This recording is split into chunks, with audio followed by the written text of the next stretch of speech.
being able to get into the nitty-gritty, getting into the weeds, showing that vision and that culture and living it every day takes a lot of blood, sweat, and tears. And I think the design side is much easier than the operational side of the business. And the operational side of the business is probably less sexy to a lot of people, but I think that's where the battles are won, is the operational side. You can design a great space and a great hotel, but without a proper backbone, it's just going to be an empty body.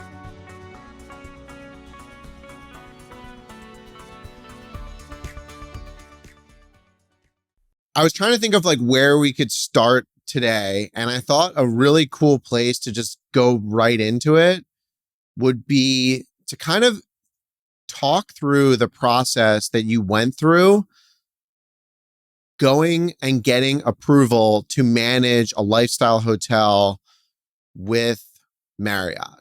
And for like those listening, it's very difficult to manage a lifestyle hotel with Marriott. They only go to a few select management companies. We're lucky enough to be approved. But I think at the time you were doing that, you were under construction of one of your hotels in Tennessee, and you were currently managing a Holiday Inn Express. But I thought that would be like a really cool way to jump into the conversation, talking about how that ability came about to convert to a Marriott lifestyle hotel.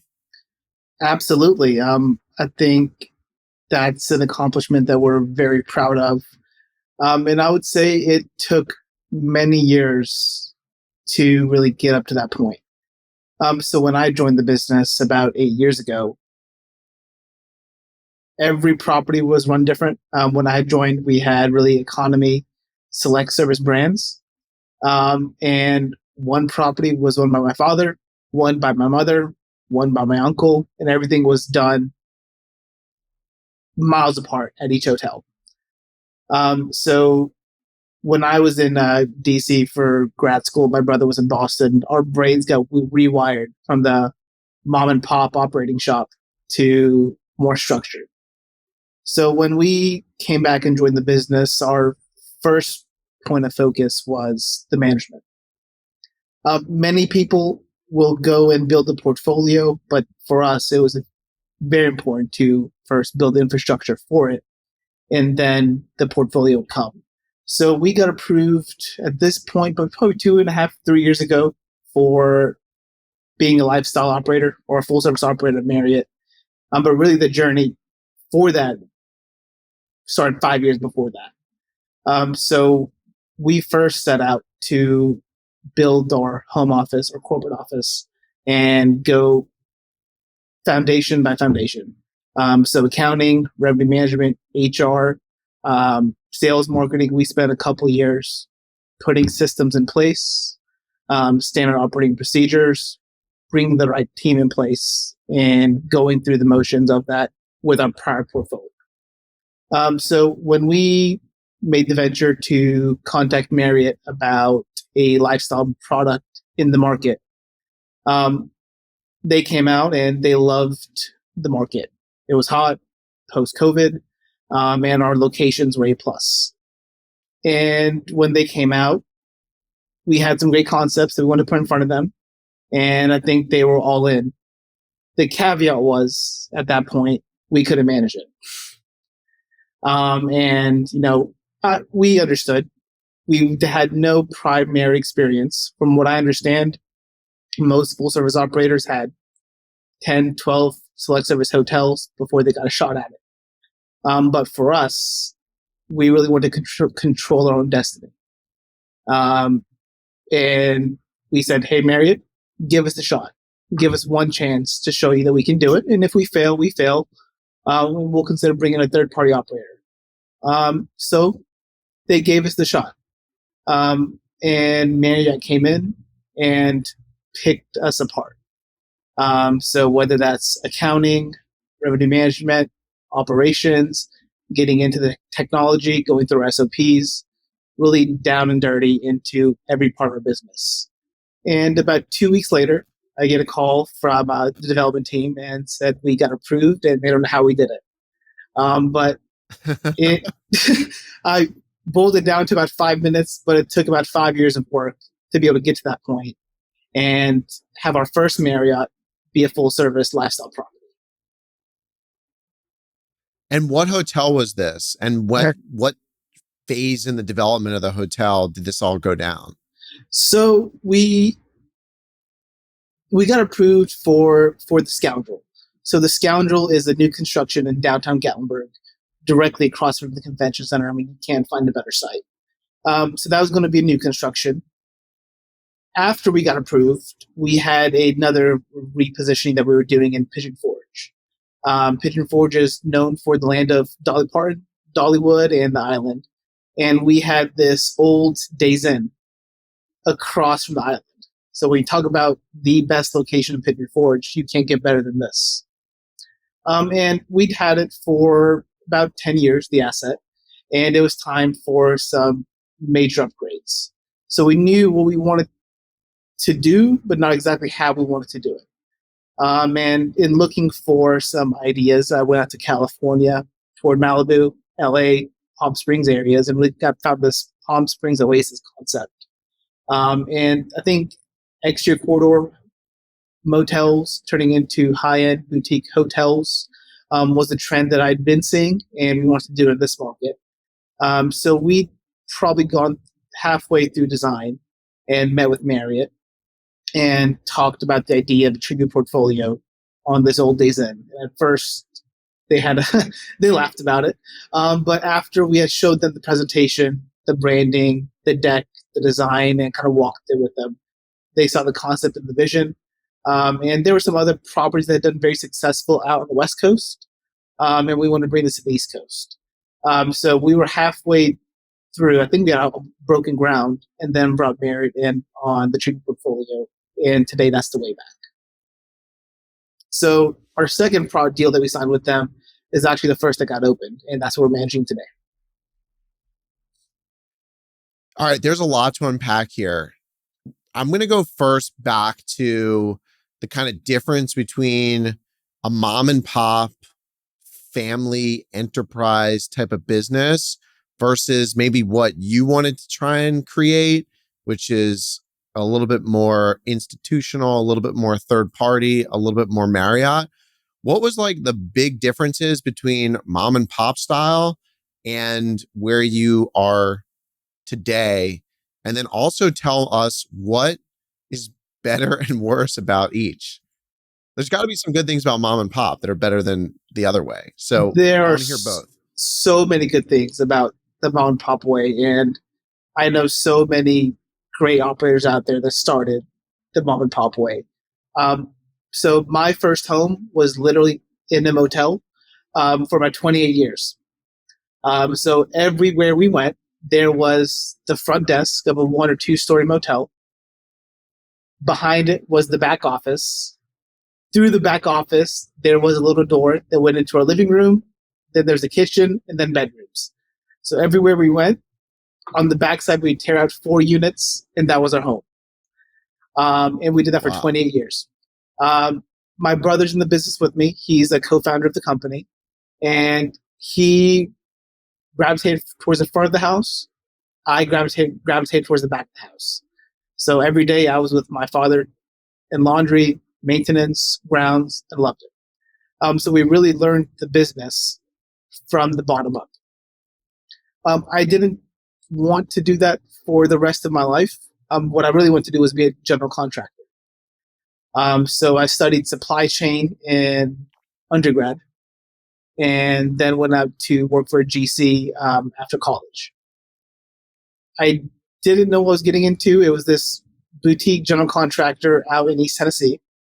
And the job they happened to put me on was at this little place called the Blackberry Farm. And I know you were just there recently, and the Blackberry Farm is this magical Orleans Chateau resort on thousands of acres in East Tennessee. And prior to that, Jake, honestly, when we travel, we'd stay at a mid-scale economy property if we were lucky. And as my lucky day, we'd be at a Hampton Inn or a Courtyard or something big back then.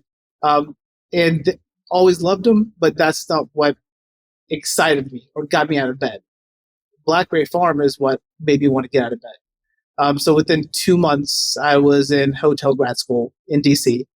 Got a job there, and I had the mom and pop operating knowledge, knew how to run the property myself.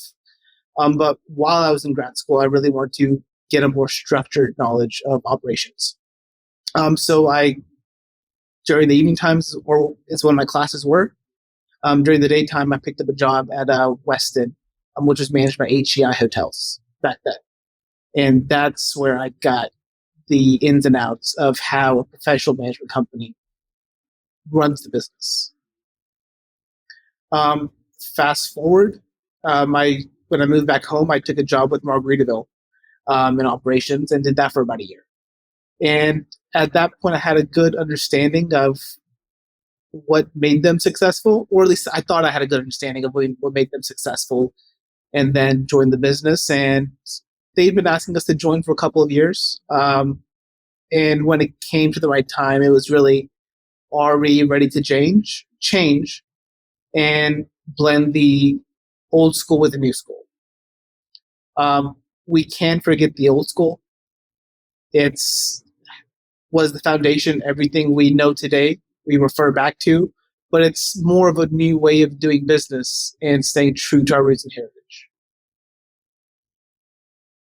What is like a glaring example of something that was a constant feature in the old school, the way that you guys used to do business, versus some of the new things you wanted to establish from what you learned in grad school and working for others? And tell us like the story of how you kind of implemented it in the hotel and in your company. So it was an adventure. I think first we had to kind of grease the wheels a little bit and get people comfortable with the idea of the change. And I think the family said they were ready for the change. It took a lot of work to actually make that come to reality. Fun stories. I mean, moving into this office that we're in today, we're in downtown Sevierville, in an old bank building that we've been growing into. It was a tough pill to swallow to be able to manage the hotel with not being able to see the front desk, or going out from room 205, which was the old office, to what's the maintenance man doing? What's the housekeeper doing? Vendor relations. How could we keep up with accounting out of a software, not out of a shoebox, for multiple hotels if we weren't at the hotels? So a lot of pain. We moved into the office, but I think for the first year we were still on property every day. So we had to kind of give, but also show where we wanted to be, and bringing in professional management helped as well. My father was a GM. He was always the maintenance guy. When we need to be the housekeeping, we do the housekeeping as well. So bringing in GMs, building the structure within the company, training, bringing in staff. I think over time, it helped us be able to show how we can effectively manage a portfolio in a professional way, but still be high touch. So we say this often, we are high tech, but we're also high touch. Our hotels are in our backyard. Without traffic, I can be at any one of our hotels within 20 minutes. I would say someone from our home office team is at a hotel every 2 to 3 days, checking in with our GMs, making sure they have the tools and resources, training that they need to be able to do their jobs effectively. So I don't think we have, or we will ever lose, the high touch for our hotels. And I think that's how we keep everything together. Yeah. There's a consistent theme that I've seen from a lot of people that either come into hospitality in like two ways. One, they have a very similar story to yours where they basically like lived in a hotel and they know the manager of the business cold. And the other way is where they have like no hospitality experience at all, but they like design or they like building and creating unique spaces. And I think that's probably more prevalent post-COVID because everyone wants to own like a cool little motel or a cute kind of Airbnb cottage on the beach kind of thing, or a cabin in the woods. What do you think most people underestimate about hospitality before they actually get in and start running the business and opening the hotel? I think people underestimate how complex a well-oiled machine can be for a hotel. I think in today's day and age, especially with branded, there's so much technology. I mean, a a technology stack at a hotel, PMS, Yep. POS, booking engines, accounting systems, integrations, and then what it takes to run a lifestyle hotel from a home office support level, and what qualified, capable management needs to know to be able to operate those. Um, it's not as easy as I think a lot of people may think. And I think even for us, we thought we'd been in the business for 20 plus years and that we could make the change quickly because we'd been in grad school and seen how it was done in DC and Boston. It wasn't the case. I mean, being able to get into the nitty gritty, getting into the weeds, showing that vision and that culture and living it every day takes a lot of blood, sweat, and tears. And I think the design side is much easier than the operational side of the business. And the operational side of the business is probably less sexy to a lot of people, but I think that's where the battles are won, is the operational side. You can design a great space and a great hotel, but without a proper backbone, it's just going to be an empty body. Airbnb has created a ton of people getting into hospitality. I don't know if I want to call it hospitality, but certainly vacation rental. And it's enabled people to kind of create a portfolio of like 10 cabins in the hill country in Texas or 20 cabins by a beach. And the whole model is based upon no service, very DIY, check in online, services remote in the Philippines or in South America. I want to get your point of view on that strategy in the kind of lifestyle hotel ecosystem and how you think that plays out, and if you think that is actually a sustainable model versus what you're doing at some of your properties like the Wayback. Can you go a bit deeper into that question, Jake? Yeah, there's a lot of people that are focusing on designing a lifestyle hotel, but they're basically providing zero service, zero amenities, and everything is kind of digital DIY check-in versus everyone in hospitality on the lifestyle side. It's still very high touch, as you like to say. Is there a long-term business strategy for like the low touch model, or do you think it all comes back to more of the high touch lifestyle experiential side? I think there's a model for the low touch side. I think there are times when someone is wanting to go on vacation and just unplug and be in a cabin in the woods and not hear from anyone. But I think many times people are looking for that connection with the hotel staff, wanting. I mean, there's a lot that just can't be done in that no touch model. F&B is one of them. I haven't experienced a great F&B outfit in any of these low touch models. I want to transition a little bit to the Wayback and how you figured out that you could convert what was like a motel into a lifestyle hotel, because personally, I think there's a huge investment opportunity in that space. There's a lot of existing hotels in great locations that don't look great anymore. Talk to us about like how that idea came about and how you got the process off the ground. Yeah, so I mean, we knew the property had great bones. It had great location, great visibility. The question was, what can we do with it?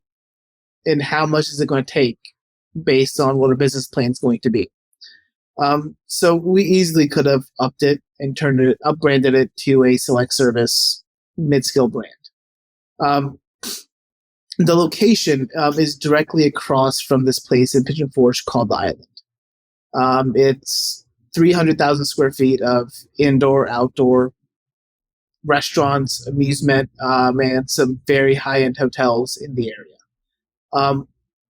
we really want to be able to capitalize on that, and we just didn't see a mid-scale opportunity as the best use. We thought about tearing the building down and then building new, um, but we really wanted to be able to do something unique in the area, the region, make it a destination. So when I was out in LA, a friend of mine said, "Go check out Malibu, look up Palm Springs." And I think within a half day, I knew where I wanted to take the property. So I came back, pitched it to our stakeholders. They liked the idea. They liked the initial budget, and I got to work with that. So we really brought in great design teams. I mean, I interviewed over 30 design firms for the project and really found the ones that could do the concept the way I had envisioned it. I think at that time there weren't that many that had done the exterior models as there are today. So we wanted to focus on Southeast. So we had great architect, great interior design team, branding team, and really kind of set the vision to bring it to life. So the design process was every bit of a year. After we signed the franchise agreement, things changed. So we had to make some changes to that. What kind of changes did you have to make once you signed the agreement? The biggest one was fire life safety. And that was a big one. So the building had no sprinkler, no fire alarm. The doors weren't secure. Elevator needed complete overhauls. So a lot of those infrastructure related issues that the building had to get upgraded, which added well over 7 figures to the budget within 30 seconds of signing an agreement. But I think looking back, I think the guest sees it, feels it, help their insurance costs, and looking back, I don't think we would have done it a different way. I think to really be able to stand out and stand apart, those things are critical to the overall hotel. And Marriott's ideas around the pool experience helped as well to really help it stand out as well. What were you looking for in an interior designer? I don't think I've ever heard of anyone interviewing 30 designers. So I'd love to know how you narrowed down your choice. 30, if we were to do it again today, it wouldn't be 30. It would be less than that. For me, it was a big learning experience. That was my first boutique lifestyle property. I wanted to do it right. But I also, going back to that initial budget that I talked about, I need to find someone that could fit the budget. And I went over and over and Yep. over and over. I'm like, why is everyone $300,000, $400,000, $500,000 for a motel? I mean, design is expensive. We ended up spending around that time too. But it took me about 30 designers to get to the point where, hey, maybe this is going to cost me 3 times what I had budgeted for the design. So in that, we focused on who could do what we were looking for the vision, not necessarily have the best portfolio of our hotels around the country. So we found a firm that had done phenomenal new construction, had done renovations, had done some exterior as well. They're based out of Nashville, and we had a phenomenal experience working with them. What was important for you on the interior design, and how did you run that process? Like, were you very specific, showing like mood boards and all this kind of stuff? Or did you just really kind of state the vision and let them run with it? How does that work for you? Again, learning opportunity. We stated the vision, I would say. We could have been clear up front. So there was a lot of kind of pushing and pulling and continuous ideas throughout the process. They were great to work with. I would think on our future projects, and even we've done this on the Scoundrel, a big learning opportunity was being much clearer on the concept, the vision, and the narrative up front. Creating a mood board was the easy part, but really defining what the hotel concept was, what the brand stood for, what the F&B offerings were going to be, and giving the designers a better sense and understanding of this operationally, I think was one thing that we put a bigger focus on. When did the branding come about? Because there's like two schools of thought. Some people like to work on the branding first before they hire anyone and really like help them create the vision. And other people bring it in at the end. What have you found to be the best approach? We started with the brand. I think we'll continue to start with the brand. And I go back to what I was saying. It's very important. I mean, when you do a lifestyle hotel, you know this. There may be 4, 5, 6 different types of designs from architect, engineers, interior design, landscape design, lighting design, art, wayfinding. So to get all these different disciplines to really work together well, they need to have good understanding. And to have a good understanding, I think that brand, the ethos, the narrative, what it stands for, what are the target guest demographics, what they look like, that's what helps bring the vision to one for them to be able to go and execute on that. Without that, it's just a organized chaos. It's kind of our thought of how we go about the process because no one really knows what the end goal is without that branding and concept clearly defined upfront. And I think it's good for the design team because they always have a gospel or Bible to be able to refer back to. Am I making the right decision for what the way back is versus the last boutique hotel that I did? Is this the right decision for Paloma, which is the restaurant? Is this the right decision for the swim club?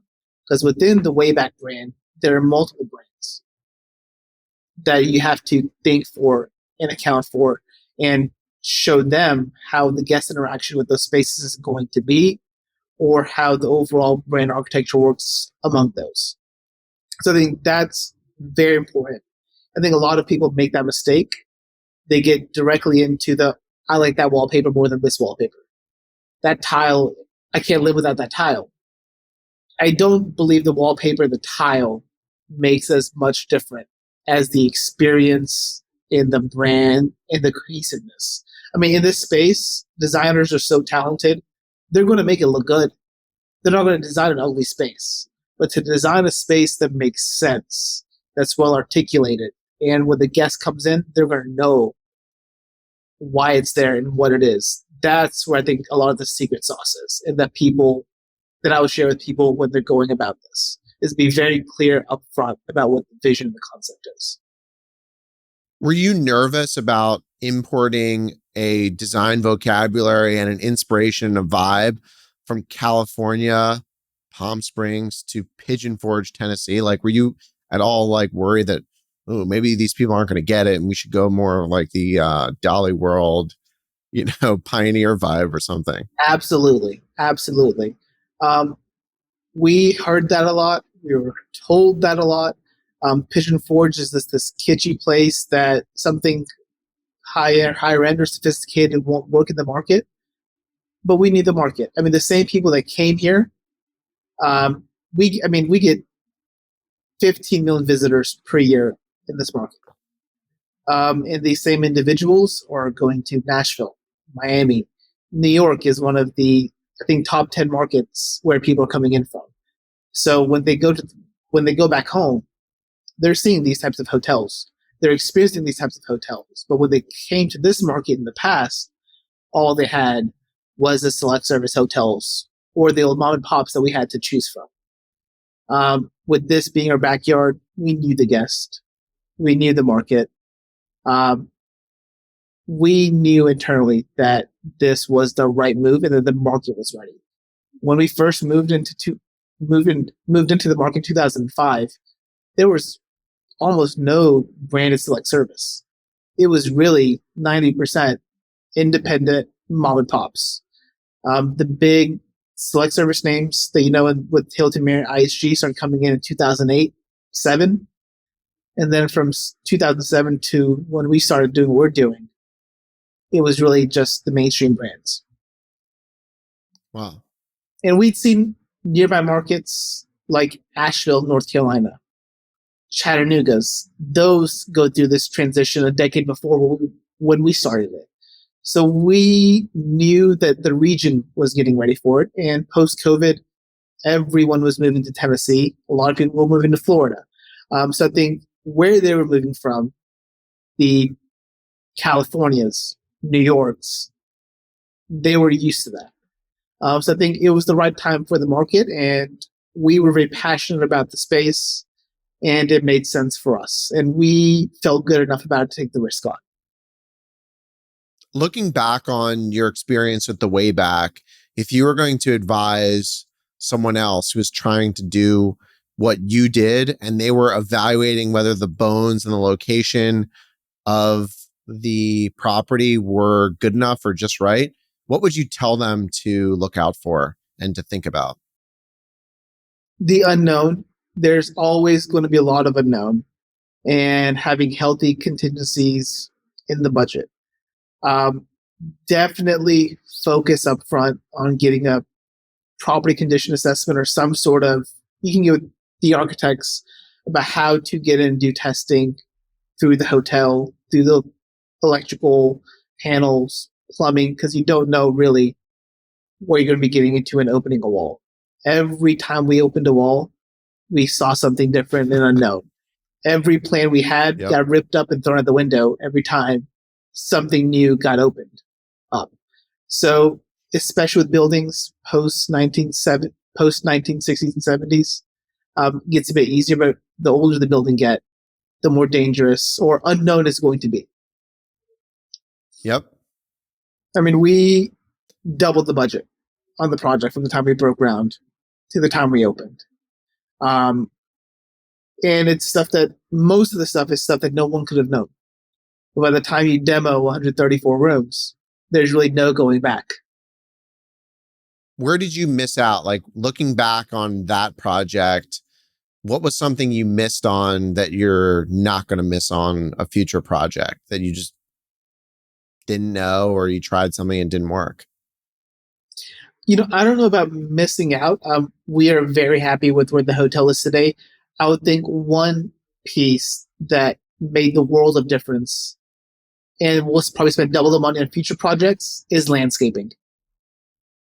Typically, I've heard the first thing people will cut in VE is landscape. No need for this, no need for that.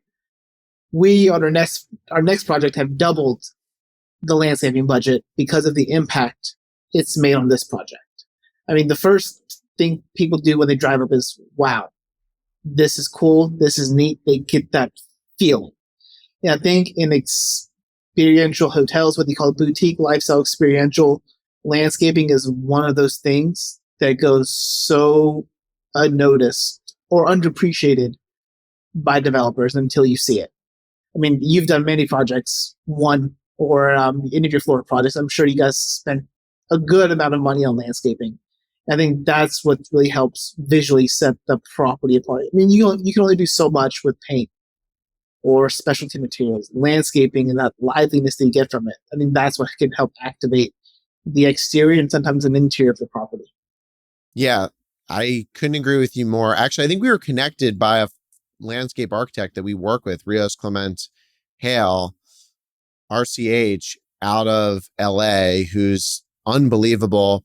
We worked with them on the One Hotel West Hollywood, and our landscape budget on that project was like astronomical compared to a lot of other projects. But now that project is known for that component of it. Like the landscaping, people are taking selfies, and actually they have a restaurant tenant kind of in this courtyard that we created. And I think a lot of the success of that great restaurant, the restaurant's amazing, like it had an awesome reputation, but part of the drive to put people there is because they're in this beautiful setting surrounded by nature. And a lot of people cut it out, or a lot of people like get to the end of the project and run out of money and it gets kind of forcefully cut out.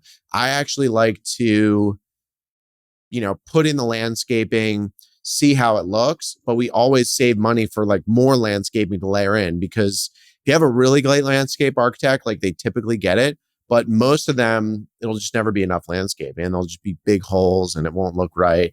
And you have to have more money to do it and do it and do it. Yep. So Nate did introduce us at Rios, and I am a huge fan of that firm. When he joined, I think Rios joined midway through the Scoundrel Design project. and we change a lot of stuff around to be able to bring in these biophilic elements. I mean, we're doing this great hotel in the top national park of the country, and to not bring the outside in was a big miss. So the ideas that they brought, I think, are going to make the most impact on that future project. Whether it's the hardscape, landscape, interior landscape, and any of the other fun ideas that they've come up with. And going back to your point, I was on site last week with a landscape designer for Wayback, layering in, because you can only do so much up front. It comes in after about 6 to 8 months. Then you go back and see, where did we miss? Yep. So we're spending a good chunk of change, some in the month of October, and then again in the spring, to layer in and really bring the full landscape to life.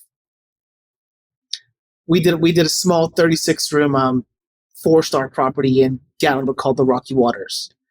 We spent about 2.5 years on the property renovating it. It's an old 1930s building that hangs over the river. The whole building is cantilevered over the river. Wow. I mean, you can't beat the setting. But every time someone drives by, the first thing they mention, the first thing, is not the copper fixtures on the building, not the black beautiful wood, or the cobblestone pavers we put in. It's the landscape. You guys did something so cool with the landscape, and that's something people notice it. And it makes a huge difference. It can make a huge difference if done correctly. What does done correctly mean? Like, what are the key elements that you think have to exist to get the landscaping right? I think landscaping is not just the look, it's how you interact with the space. So in our landscaping, we integrate 3 things. It's the landscape design, it's also landscape lighting, and the music within that. So we kind of bring all 3 together. And the scoundrel, we're taking it a step further, is what's the FF&E in this landscape space going to feel and look like as well. So like anything else, it's a space, and it takes a lot of different creative vision and direction to make it a proper landscaped area. They know their business better than I do, but I think what I've learned and what we've done is bring all these different collaborations and disciplines together in the design phase, because it can't just be one alone. What I've really learned about in kind of the 3-4-star space is if you have like 3 levels of quality, you know, C being something that looks too cheap, B being something that probably looks pretty good, and A being something that looks outstanding. I found that you really only should go with the A in that level if the guest is going to like touch it, interact with it, feel it. Otherwise, a lot of the times it's fine to go with the B. And oftentimes people and designers over design things and drive budgets. And then you're forced to like cut out things that you probably shouldn't cut out because you're using too expensive of a material over here. How did you think about like being double the budget on the way back and making cuts in the right places and not the wrong places? You know, we took the exact approach that you just said. If we take what we feel out of it as owners and developers, like I said, I can like a tile. The guest may not give 2 craps about what the tile is specifically, right? But we spend our money where the guest is going to be wowed when they arrive, touch it, feel it, can sense it. That's really where our focus is if it makes a guest impact, then it's worth the budget. Coming from a very limited service background, at least on the family side, how did you approach food and beverage in your hotels? And why did you even want to have food and beverage? I mean, we believe to do lifestyle experiential properly, food and beverage is a major component. To build a destination hotel where people come and stay and you don't want them to leave. I think for them to be able to eat, have drinks, enjoy it, be better with them when they get the place next door or at home, I think it's a non-starter. I don't think you can have a experiential property of any sort without food and beverage. I think that's what can help set the operation apart, is great food and beverage. It was difficult. It's challenging. I can't name one operator that I've met that enjoys the food and beverage side of the business, the operation, but everyone takes notice to when a food and beverage operation is done successfully with good results and good food. So I think we put a lot of time and effort into that. We learned a lot of lessons. Can't take shortcuts in it. Tough business to be in, but it makes a huge impact on the guest. Yeah, I think one of the things I've learned is I can probably identify 1 out of 10 amazing lifestyle hotels that don't have good food and beverage or that don't have food and beverage at all. And of the ones that I really like, 9 out of 10 has the food and beverage, whether they're making money or not on it. Maybe that's like the little, like the 1 out of 10 component, but of all the good lifestyle hotels, all of them do the food and beverage well.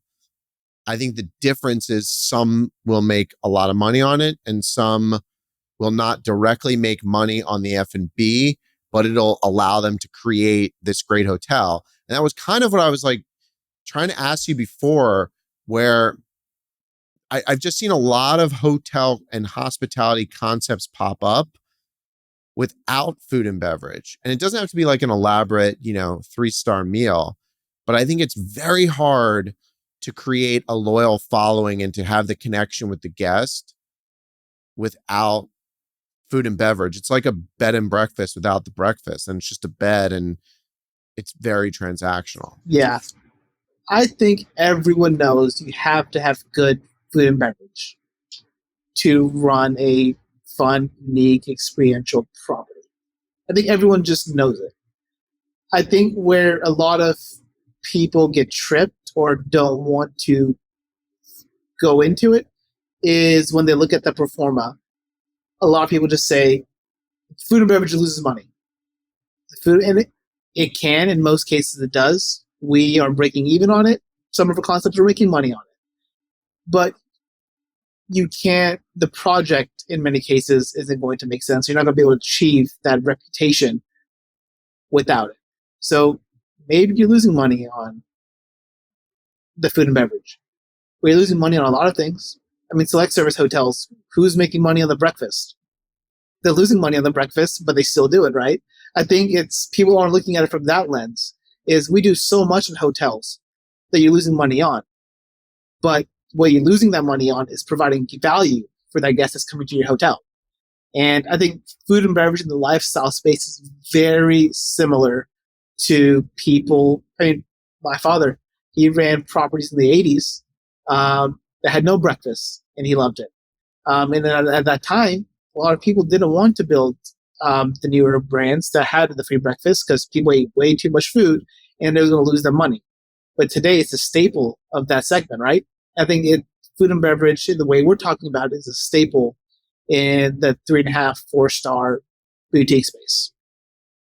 I mean, I would say, yes, be very cognizant of the food and beverage operation, the costs, but don't let that be the factor for you to not do the business. What are the tweaks and the refinements that you're making as you've now done a few of these lifestyle hotels to get it to be a real enhancement to the hotel? And like, what things maybe are you shedding or are you doing without? So I think one thing we've learned and studied and enjoyed the most is, I think a lot of times you don't want to build a huge space. You want to be able to build a space that's going to be impactful and energetic.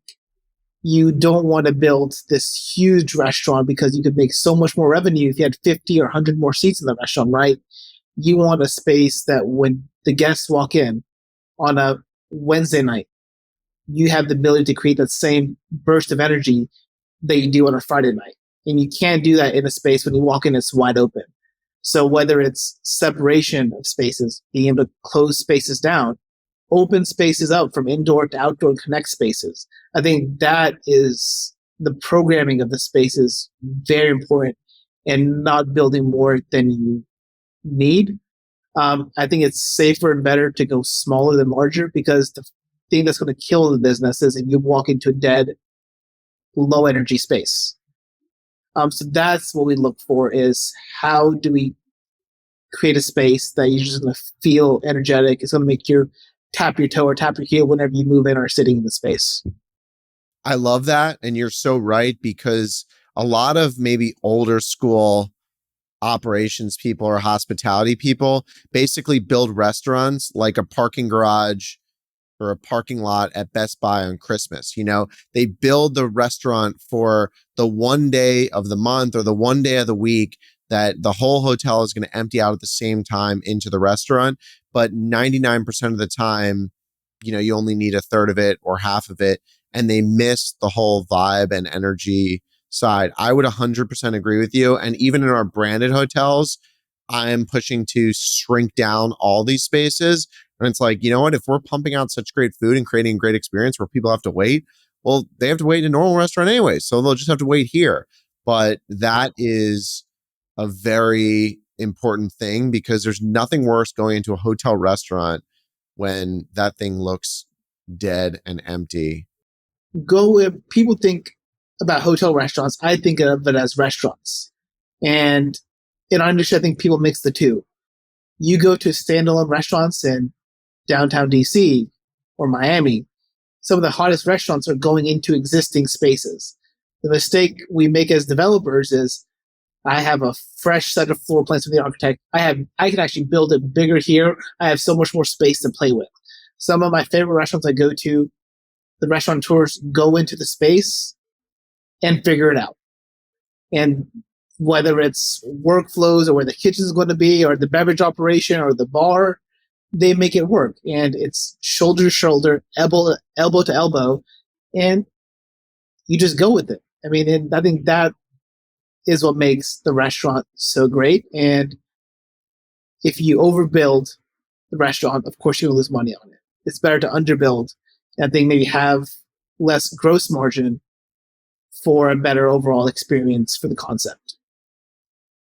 What was it about Blackberry Farm that made you wanted to do these lifestyle design oriented hotels as opposed to just keep doing what your family was doing, which is more commodity style hotels? Why did you want to do something different? So Blackberry Farm, I never wanted to, and I don't ever think we'll try to recreate what they've done. I don't think we could, even if we tried. I mean, what they've done is legendary. What Blackberry did was open my eyes to what's out there. I had no idea what the lifestyle space was or what luxury hotels were for Blackberry. And once I kind of found out about it, looked at its competitors, and then up until 2 a.m., 3 a.m. at night, just web surfing and trying to see, wow, there's so much out there that we or I didn't know. And I am really good at the hotel operation. I know it inside and out. I can go in, fix a PTAC, clean a room, close the front office. I mean, we know the business like the back of our hand, but we just weren't excited about the physical asset back then. But this gives an opportunity to take what we knew and do something different. And I've always enjoyed the creative side of everything, working with my hands. So kind of allowed me to take what I already knew and merge it with this big passion that I had, which was creating, building. Learned a lot more about design, branding, and a lot of these other disciplines that we know today in the space through that. But I think that's what helps me is taking the old school with the new school, as you said. What did you learn from the construction side, building houses or buildings at Blackberry Farm? Because for those that haven't been there, like the details are phenomenal. The construction materials are amazing. Everything seems just so dialed in. I'm really curious to know like what you learned and how you've translated that to some of the projects you're working on, which also kind of feel like they've been there for a little bit and kind of feel new, but kind of also feel like they harken back to another time. I mean, what I learned at Blackberry was the devil is in the details. And it takes a lot of coordination to make it happen. I think that's where sitting in on those construction meetings, seeing 15 designers on the project, listening in on the OAC meetings, I was able to really digest how much coordination it took to build more of the custom homes or the cottages that were in planning phase for 6 months before they pulled the trigger on it. How not to overthink and use what's readily available to you to be able to build. You don't have to have the best of everything. I mean, you would think that Blackberry Farm uses the most expensive materials. They do, but they're very smart about, like you said, where do you spend the money? What is the guest going to care about? How do you make the impact? And being able to listen to how they thought through that and made it work and bring all the parties together and collaboratively involved, but also creating the schedules, the checklists, the details, running different teams, getting people to a remote part of East Tennessee was very eye-opening. I was at Blackberry for about 3 months before I enrolled in grad school and then moved over to DC. But that 3 months learned a lot that allowed me to know what to look for and what to focus on when I was learning or then building my own company. Some of your hotels are below 100 keys. How have you figured out how to make those hotels profitable? Because a lot of old school thinking is that, 60 keys and under, you can't make any money.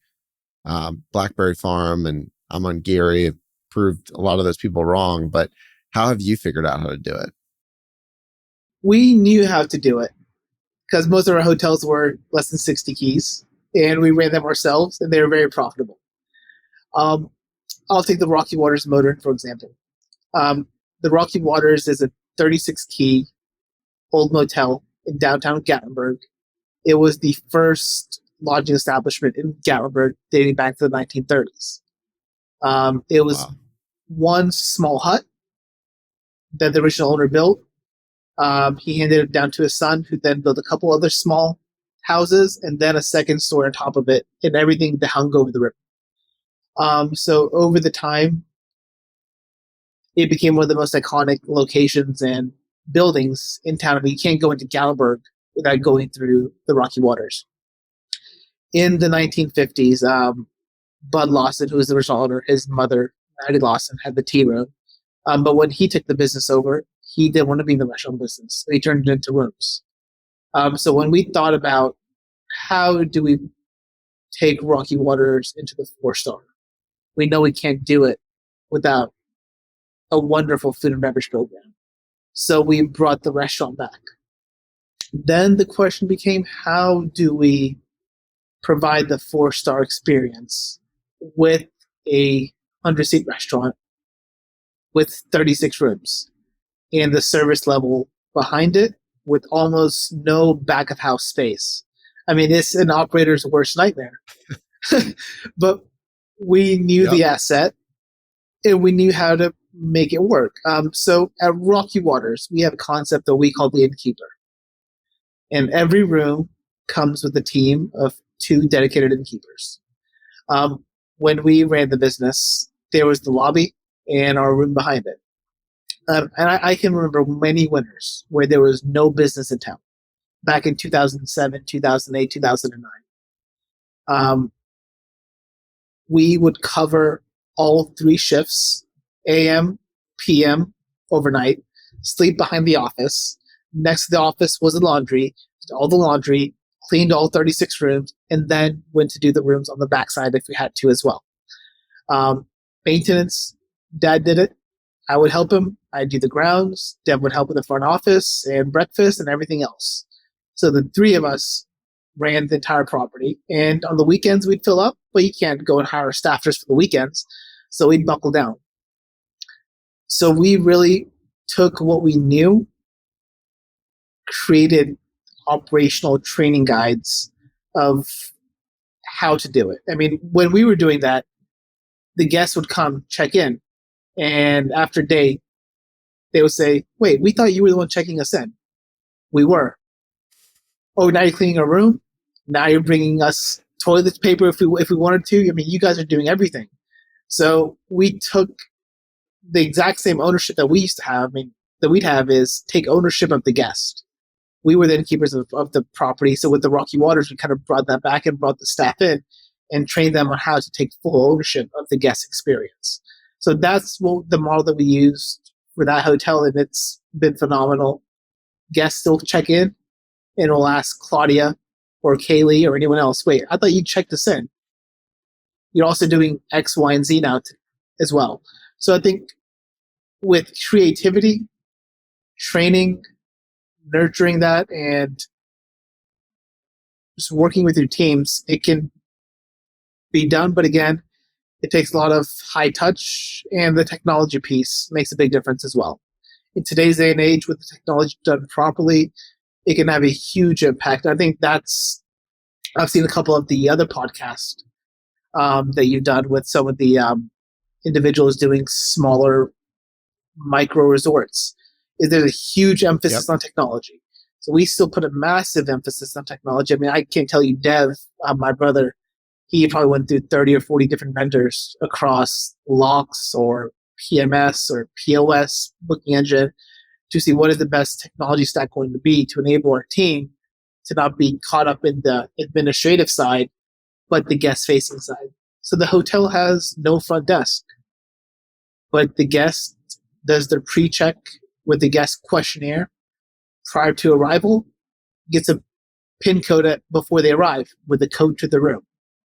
So what our staff is doing is the payment's been taken before they get there.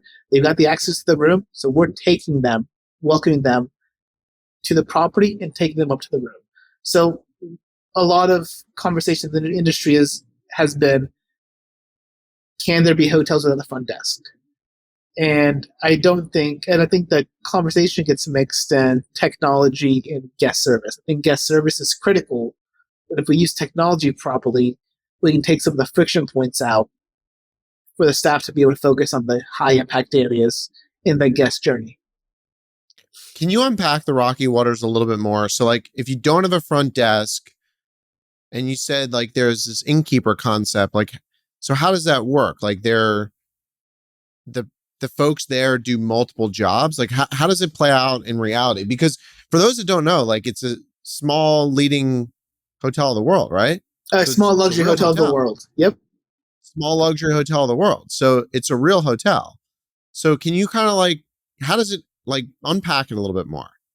Because it's really cool. So we focus a lot on the guest journey, and we use the term guest journey to map out what is the guest experience going to be from the time they find your hotel online to the time they check out and take a survey. So everything between those two endpoints, we create and see how is that going to operationally flow. So I can walk you through it in detail, and feel free to ask any questions where you want along the way. When a guest makes a reservation, the first thing they get is a questionnaire. What are their stay preferences? What are they coming to town for? It's couples only, which makes it a bit easier. But what are they coming for? What type of food do they like? Red wine, white wine, sparkling. Beverages. What do they have interest in doing when they come to Gatlinburg? Is it the national park? Is it the mountains? Is it hiking, river rafting, or do they just want to come and unwind and relax? So it's a list of 15 to 20 questions that allows our team of innkeepers to understand the guest profile. So each room has a team of 2 dedicated innkeepers. So by the time they're coming to Gatlinburg, our team knows exactly what they're coming for. We'll call them and get to know them and see if there's anything else we can do. When they're coming, I think it's 2 days before, we take care of method of payment, ID, and guest room access, all electronically. Gate access, all done electronically. So when they're coming So in, what platform do you use to manage that whole thing? remote locks is what we use for the lock systems. We use this PMS called Stay in Touch, and there's a couple of other ones that's, I think, above my pay grade. My brother's the tech guy. I like pen and paper. But there's I love it. 5 or 6 systems that he's created or worked with the GMs and our operations team to put in place to be able to get them to all talk together and integrate and do all of the stuff that the technology needs to do. 2 days before I'm getting this information with the gate code, the access to the room, and then like I roll up to the gate, what happens? The gate opens, so we know roughly what time the guest is coming in. Morning of, we're texting the guest, "Hey, are you still on time, Jake? Mr. Warzak for 4 p.m. today." Absolutely. So we have a list of what time each guest is coming in by. We know they're making model of the car, so the guest knows Jake is coming in a white Range Rover.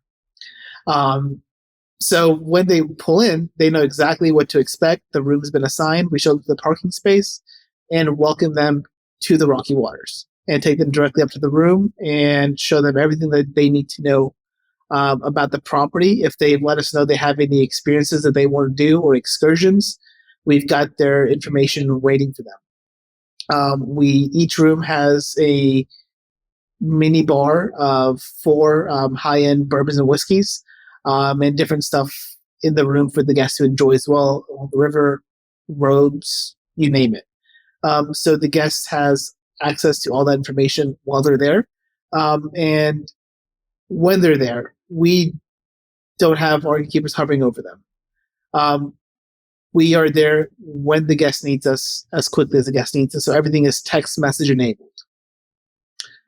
So if you need me, you can call me, you can text me, or you can open the door. And if you see me outside, let me know what you need me to do. But we're there for you. If you want me to check in with you more periodically, we'll do it. If you say we'd like to be just left to ourselves and alone and relax, we'll do that as well. So those same innkeepers are greeting the guests at the hotel. They're cleaning the rooms. They're doing room service, taking care of grounds in the building, whatever the guest needs. I mean, there's not one thing that our team of innkeepers doesn't do for the guest.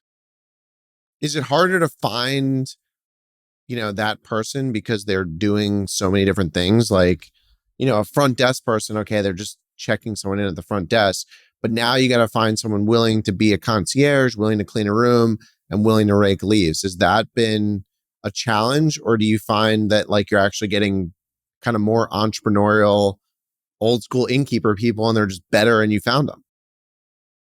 I don't know if it's the area that we're in, or if you go near the country and this could work. We found wonderful people that just want to come and take care of a guest and do what's needed. We haven't found that much friction from our staff to say, no, I don't want to do this, or this is above me. I think when they see the property, when they themselves come and experience it, when we show them what the guest journey is, the first thing we get is excitement. And when they put a smile on the guest's face, I think when they get that question, "Oh, you do this too?" I think they love saying, "Yes, I'll do anything for you that you need me to." And I think it's made a huge difference on that property's guest experience, but also, as I'm sure you know, the profitability. Yeah, I mean, I think you're describing really the future of, call it luxury-ish hospitality, where you're providing everything that 95% of the guests want at the level that they want it, but not providing it for the 5% that want a 6 or a 7-star experience that then blows out your whole P&L. And you're focusing on the most interesting aspects. So yeah, and super I mean, interesting. A bit deeper in that. I mean, the question that you asked, I think a lot of people asked us when we talked about it, was how can you get someone to do the front desk check-in and running the credit cards, but also that person to clean the rooms? Well, with the technology, we've taken the administrative process out of it. We've got one person that's taking care of all of that prior to the guests coming, and the technology works so well together that it's the click of a few buttons to be able to charge the card, have them take a picture of the ID and fill out a questionnaire. Other than that, what else is the check-in process going to be? So we still give them the warm welcome as you would receive at a typical hotel with someone behind the front desk. But the technical work hasn't been taken out of it. So the guest doesn't have to deal with it when they check in, nor does the staff when they're on property. So they can just focus on the guests and their needs. So you've got a 36-room hotel. How did you think about the F&B so that it's just right, not too much, not too little, focusing on outside guests, maybe, I don't know. Like, talk me through that process. So the restaurant at Rocky Waters is the heirloom room, and it's a family heirloom that's been handed down from generation to generation in Appalachia. So it's really higher end Appalachian cuisine. And it is, luckily, it was in a small building and we didn't get to design it from scratch. That made us work within the box, keep it small, keep it intimate, and work with the character that the building had. So I talked a little bit about the gate. The rooms portion of the inn is walled off by about 300 feet of landscape, stone wall, and this black wood cladding. And then it's gated entry. The restaurant is right on the street with maximum visibility. So when people are driving into Gatlinburg, I mean, that restaurant's getting 15 million cars every year. Everyone's going to know exactly where the restaurant's at. When they see, wow, this place looks incredible, I've got to try this place out. So I think we use the different landscape design elements to give some exclusivity to the rooms portion, but then bring out the restaurant side that we want to have access for the guests, but also be the place in town for people to want to go. So it's been great. I mean, it has been wildly successful in this first 60 days. And anytime you go there, it's pretty busy because the space can be cut down when on the weekdays, it'll feel as busy as it is on the weekends. No, and on the outside, the whole building is cantilevered over the river. So the outdoor patio hangs over the river. So while you have the property 15 feet away from the road with all this vehicular traffic, when you're on this side of the building, all you hear is that water rushing. So it's really the space that you just don't even feel like you're in downtown Gatlinburg. We've turned it into its on the water mountain restaurant that you can't, it's a place of its own. Thinking 5 years from now, where do you want to be? What do you want to be doing? I want to stay excited as I am today about the business. We want to grow, but I don't think we want to grow too quick. We like this approach where we've been doing 2-3 hotels a year, but really doing hotels that excite us. We never say never, but I don't think we'll turn into the operator that's doing 10, 12 hotels or developers that are doing 10 hotels a year. We like the 2 to 3. We are going to continue to grow our select service track of the business, but also the lifestyle track of the business. And what we're doing, I think select service even will be focusing on enhanced select service versus a typical hotel on the side of an interstate. And getting better day by day. Whether we bring in construction in-house or we don't, hospitality is at the center of our business. And I think we do it differently. We try to do it differently and just get better day by day. I ask all the guests on the podcast the same closing question, and that is, what's your favorite hotel out of all the places you've been or seen? Without a doubt, we've talked about it 5 times on this podcast, Blackberry Farm.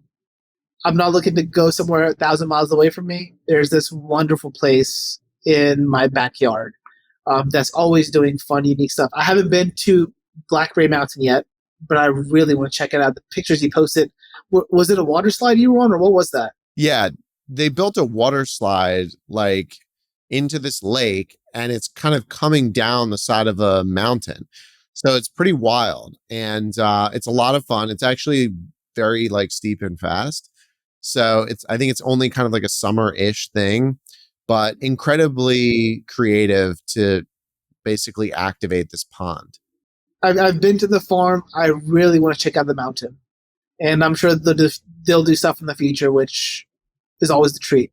For those that don't know, like what would surprise people most about Blackberry Farm? I think they've done a phenomenal job of creating their talent. It is the level of service that they provide. I mean, I go to any 4 or 5-star hotel, and the staff they've recruited from all over the world. I mean, literally all over the world. I was in a St. Regis in Punta Cana. No, where was it? Punta de Mita in Mexico. And I probably staff from 10 different countries, especially the management, right? They brought them in from everywhere. Blackberry Farm, they've done so well at the people and culture side of the business. Most people are East Tennessee based, and most people are from that county or surrounding counties.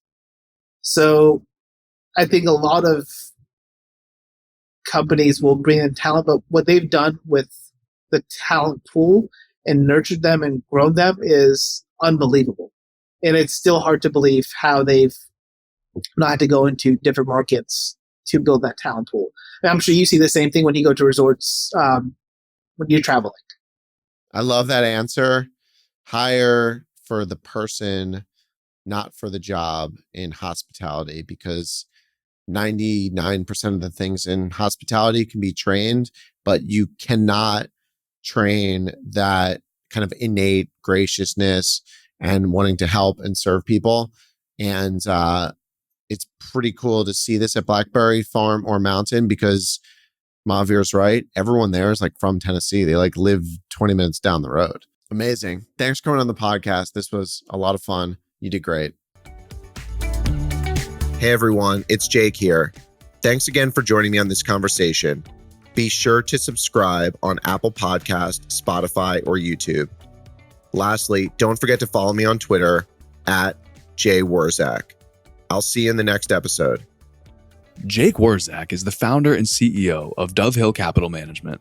All opinions expressed by Jake and his guests are solely their own and do not reflect the opinions of Dove Hill Capital Management.